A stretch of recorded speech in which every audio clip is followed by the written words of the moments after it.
paraprofessional is an employee who works under the supervision of teachers and other licensed personnel who have the ultimate responsibility for the design and implementation of education and related service programs. A paraprofessional is an employee whose position is either instructional in nature or who delivers other direct or indirect services to children, youth, and/or their parents.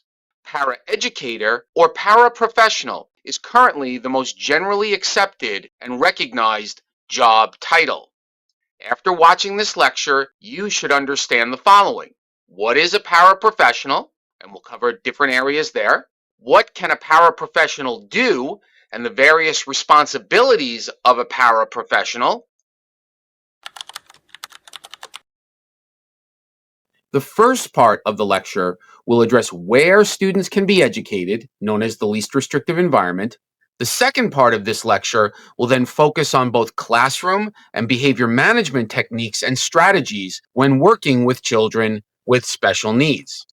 The Federal Law on Special Education, the Individuals with Disabilities Education Improvement Act, or IDEA, contains several requirements governing the location of the educational placement. Perhaps most important, the federal law requires that children with disabilities must be educated with those without disabilities to the maximum extent appropriate.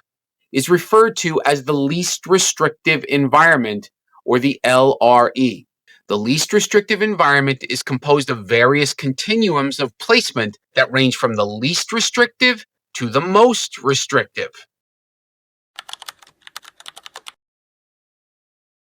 Paraeducators or paraprofessionals, and we'll use that term interchangeably throughout this lecture, paraeducators and paraprofessionals, they play an active and essential role in their work with children and youth by providing encouragement, support, assistance, and advocacy. Paraeducators are critical to the social, emotional, academic, and vocational success of children and youth.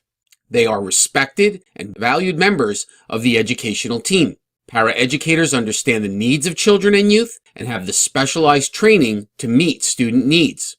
The focus of this lecture will be on professionalism and ethics as a paraprofessional. The Family Educational Rights and Privacy Act, which I'll call FERPA from this point forward, is a federal law that protects the privacy of student education records. The law applies to all schools that receive funds under an applicable program of the U.S. Department of Education, and FERPA gives parents certain rights with respect to their children's education records, and these rights transfer to the student when he or she reaches the age of 18 or attends a school beyond the high school level, like college.